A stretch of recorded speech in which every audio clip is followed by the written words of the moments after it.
How does the type 9 Ennealogy type, the peacemaker, the arbitrator, how do they stop seeking approval?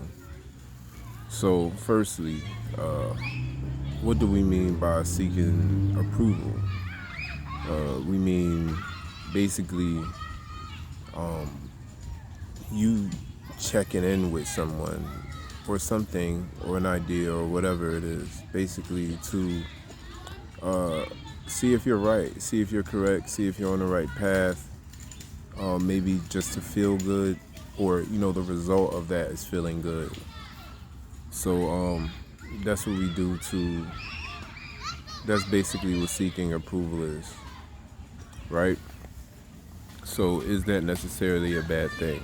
No, not necessarily, right? So at a very young age, we do things to seek approval from our parents, firstly, from our family, then from the people around us, our teachers.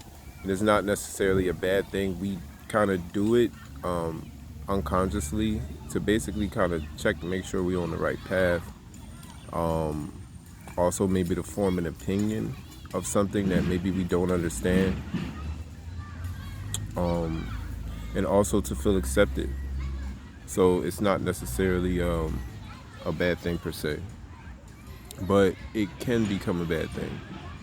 And it can become a bad thing when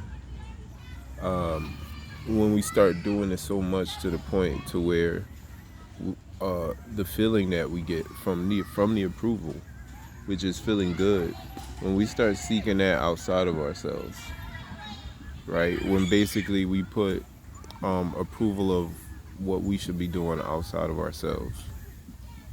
So when we start doing that, what we're basically doing is putting our happiness in someone else's hands.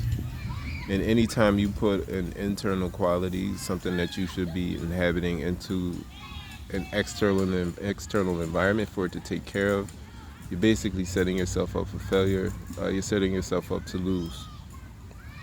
So to balance this out, what you need to do is just make sure that you first get the approval internally. First, that you approve of what you're doing, thinking. You are ultimately your best judge of character. You ultimately decide whether what you're doing, thinking, acting, feeling is approved by you. So that is your first check-in. Now if you seek approval outside of that, like I said, there's nothing innately wrong with that. Just don't put that good feeling of the approval that you seek outside of yourself. You good? Okay, we'll be leaving in a few moments. So excuse me for that. So don't put that good feeling that you get from getting the approval outside of yourself. And this kind of ties into my next point, because sometimes what happens is you may seek for that approval in a place, and say for whatever reason you don't get it, right? Now, if you haven't tied your good feeling into approval from an external source, then it won't really mean much. But if you've tied your good feeling that you get from that approval to that external source, and they don't give you that approval, this can result in feelings of disappointment, anger, resentment, basically negative feelings or negative feedback. So this is why you don't want to completely and utterly put that approval outside of yourself, and you want to first seek the approval from yourself, from your higher self. So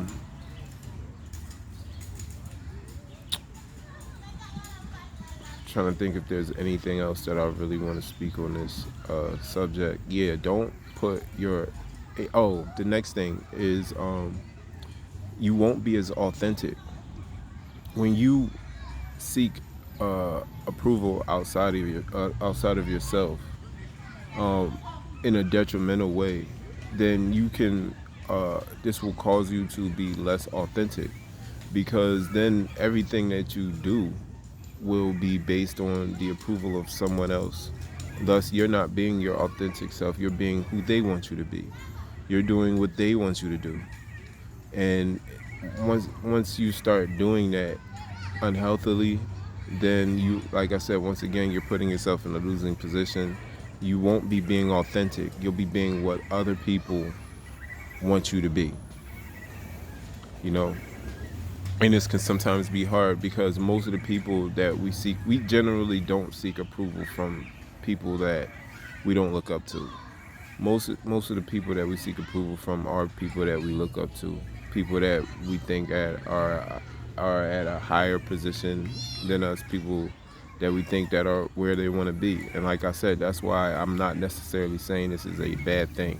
But when you put your happiness in their hands, when you put those good feelings that you get from approval in their hands, you're setting yourself up for failure. Because like I said, if they don't return that, and even if they do return that, either way, you're still setting yourself up for failure because your happiness is dependent on them. So do not seek approval in an unhealthy way externally. Don't do it. You will be disappointed. You will be resentment, and you will face resentment, and you will not be being your most authentic self. At the end of the day, do you. And those who approve of that will approve of that. Those who don't won't. And at the end of the day, you can only control you. You can't control those things externally. Is there anything else that I want to add to this? No. This is specifically for the type 9, the peacemaker, the arbitrator, because like I said, you're an arbitrator, you're a peacemaker. You want to keep that peace between you and those who you're seeking that approval from. So sometimes in order to do that, you'll put you'll do things to make them approve of you. And like I said, there's not necessarily anything wrong with that, but if you're doing it in such a way to where you're putting your happiness in their hands, then it's detrimental, and that's not somewhere where you want to be arbitrator or peacemaker. And once again, just for all those who don't know, you are encompassing all the Ennealogy types. So this can apply to anybody exhibiting these traits of approval seeking, and this can apply as a solution to that.